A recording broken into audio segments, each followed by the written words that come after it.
میں بہک سکوں یہ مجال کیا میرا رہنما کوئی اور ہے۔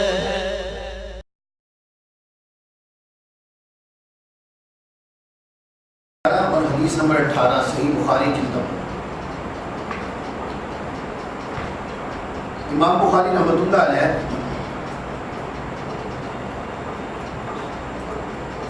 ایک حدیث لائے ہیں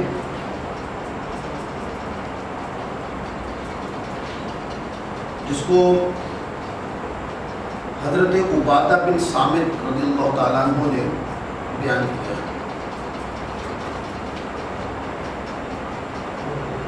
غزوہ بدر میں حاضر تھے حضرت عبادہ بن صامت رضی اللہ تعالیٰ عنہ بیان کیا، اور یہ العقبہ یعنی مکہ کی جس گھاٹی میں حج کے موقع پر رسول اللہ صلی اللہ علیہ وسلم اہل مدینہ کو تبلیغ کے لیے جاتے تھے کہ رات میں اہل مدینہ کے نمائندوں میں سے ایک تھے حضرت عبادہ بن صامت، یعنی کہ جو نقبہ پہلی بار مدینے سے آ کر اسلام کے ساتھ رابطہ کرنے کے لیے آئے تھے، عبادہ بن صامت ان صحابہ کرام میں سے، اور پھر دعوت دی گئی، پھر وہ معاہدہ ہوا کہ آئیں گے، پھر ملاقات ہوئی، اس کے بعد پھر ہجرت کا پورا واقعہ ہے۔ کہتے ہیں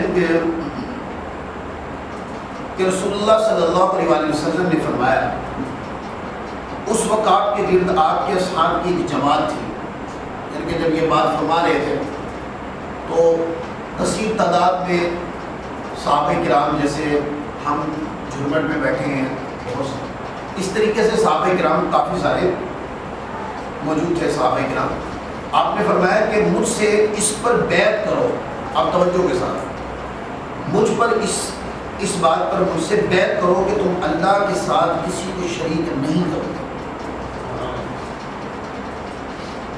اور پھر منع کیا، فرمایا کہ نہ چوری کرو گے، نہ زنا کرو گے، نہ اپنی اولاد کو قتل کرو گے، اور نہ اپنے ہاتھوں اور پیروں کے سامنے کسی بے قصور پر افترا باندھو گے، یعنی کہ کسی عورت پر جھوٹی تہمت نہیں لگاؤ گے، اور نہ کسی نیک کام میں حکم عدولی کرو گے۔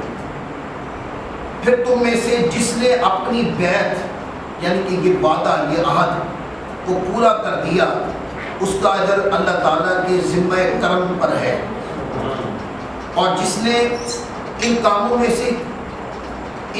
سے کوئی کام کر لیا اور اس کو اس دنیا میں سزا دے دی گئی تو وہ اس کے لیے کفارہ ہو جائے گا، یعنی کہ اگر جن کاموں سے منع کیا ہے ان میں سے اگر کوئی کام ہو گیا تو دنیا میں اگر اس کی سزا مل گئی تو یہ اس کا کفارہ ہو گیا، اور جس نے ان میں سے کوئی کام کیا پھر اللہ تعالیٰ نے اس پر پردہ رکھا تو وہ اللہ تعالیٰ کی مشیت کی طرف مفروض ہے، وہ اگر چاہے تو اس کو معاف کر دے اور اگر وہ چاہے تو وہ اس کو سزا دے۔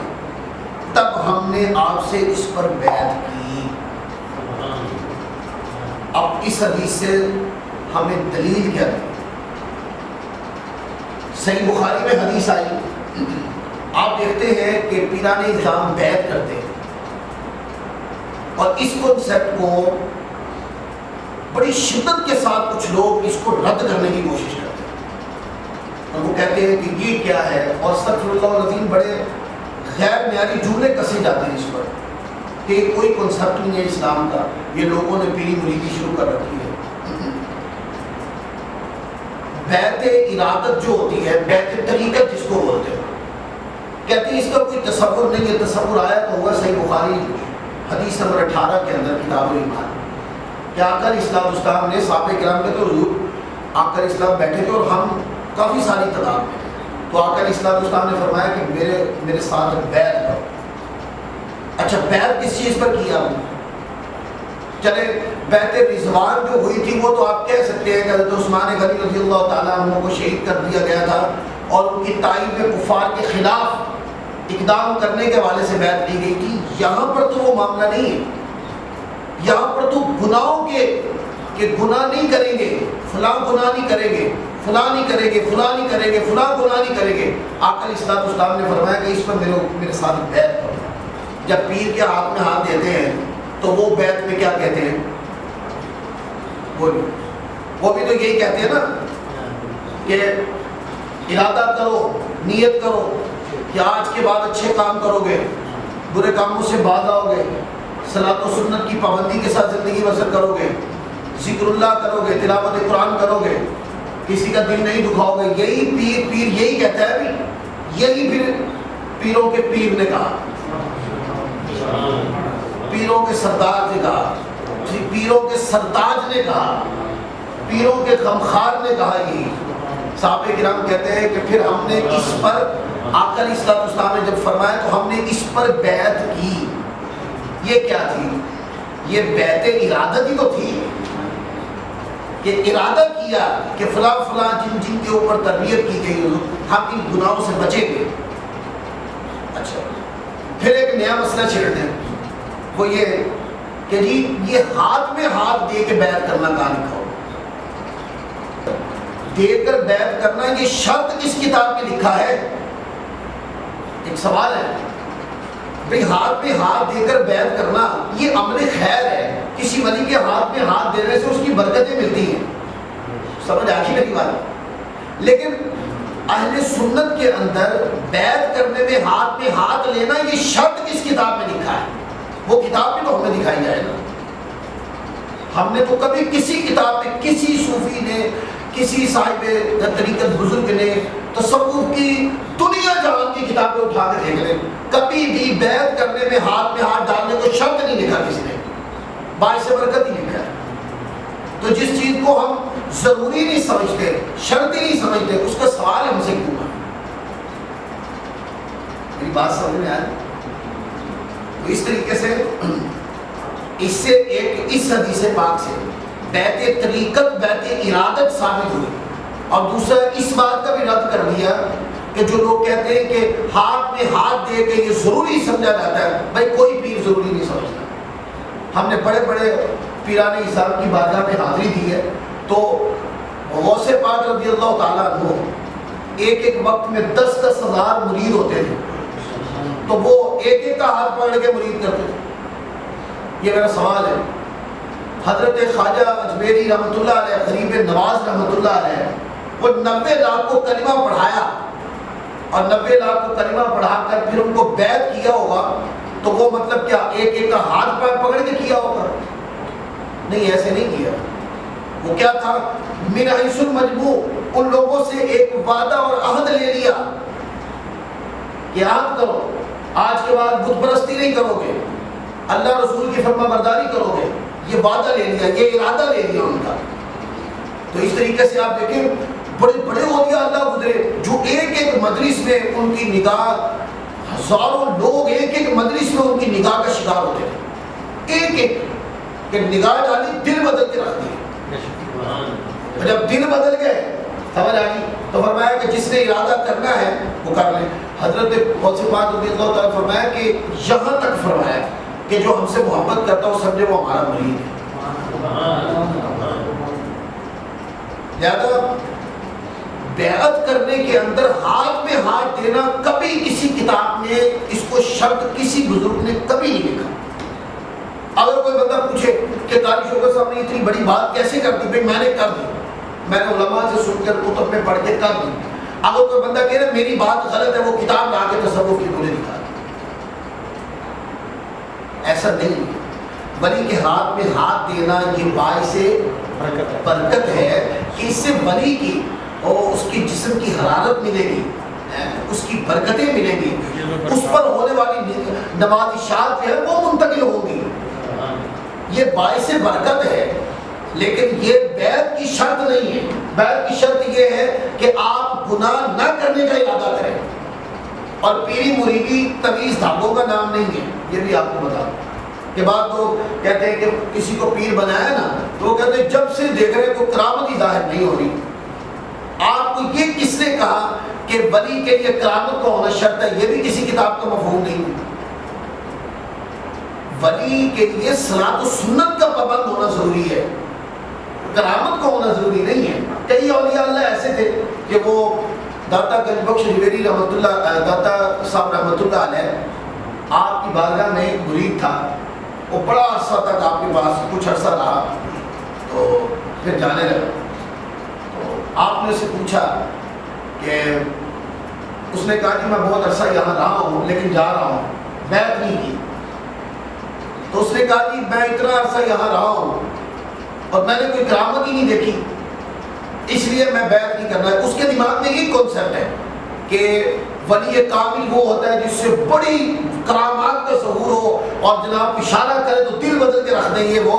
دیکھیں یہ چیزیں کرامت جو ہوتی ہے نا، کرامت اس کی حیثیت صرف اتنی سی ہے کہ ولی جہاں سے گزر جائے نا، اس کی جوتیوں سے جو گرد اڑتی ہے نا، اس کا نام کرامت ہے، اس سے زیادہ نہیں۔ ولی کا مقام بہت اونچا ہوتا ہے، قرب الہی ہوتا ہے ولی کا مقام۔ تو آپ نے وہ کرامت نہ دیکھی، وہ جانے لگا، تو آپ نے کہنے لگا کہ کرامت نہیں دیکھی اس لیے اب بیعت کا ارادہ نہیں ہے، جا رہا ہوں۔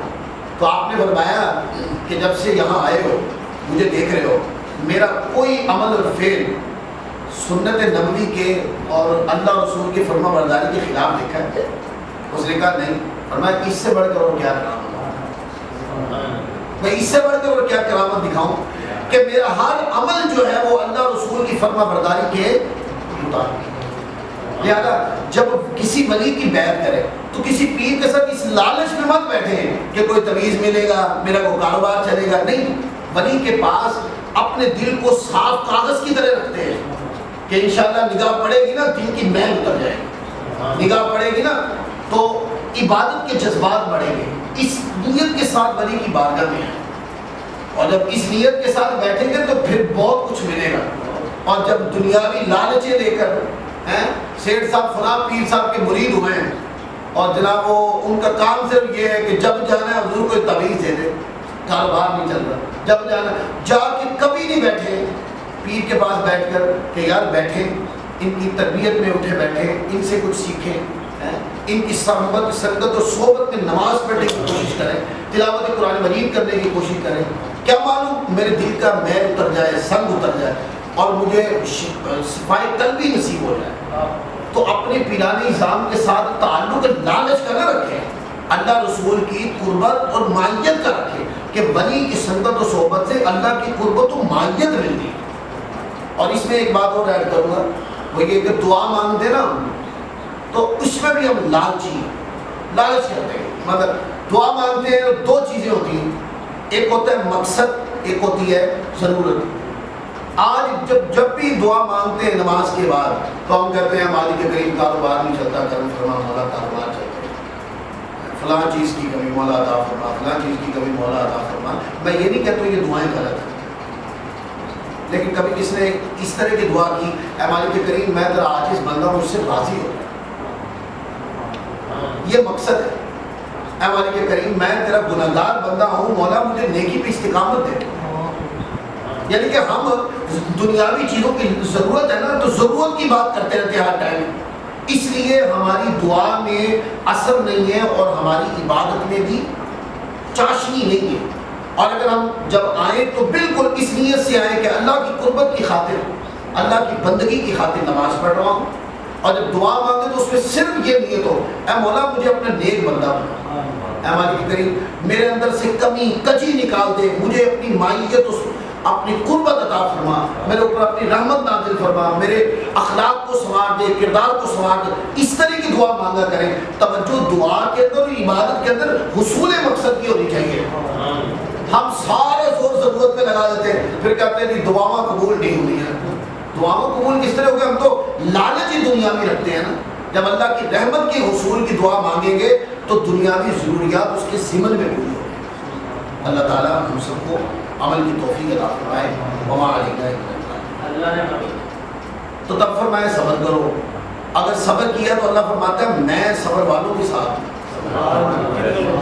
اچھا جب نعمت دی تو فرمایا ناشکرا نہ ہو، پھر شکر کر تاکہ تیری نعمت کو بڑھا دو۔ تو بندے کی جب نعمت رکتی ہے تب بندہ گنے شروع کر دیتا ہے، جب ملتی ہے تو تب بندہ ذکر سے عاری ہو جاتا ہے۔ تو اس طرح نہیں ہونا چاہیے، نعمت ملے تو اتنا شکر بجا لاؤ، اپنے آپ کو اتنا کمزور کر کے پیش کرو، مولا میں تو اس لائق ہی نہیں تھا، میرے اوپر یہ کرم کیا، اس طرح۔ اور اگر ایک مثال کچھ دیر کے لیے رک گیا ہے کام تو اس وقت یہ کہیں اے مالک کریم مجھے صبر پہ استقامت رکھا۔ اور علماء نے اس میں یہ کہا کہ شکر بڑا ہے یہ صبر، اس کے مابین فرق کیا تو انہوں نے کہا مقام صبر بڑا ہے، مقام شکر بھی بڑا ہے لیکن مقام صبر مقام شکر سے بھی بڑا ہے۔ کیوں؟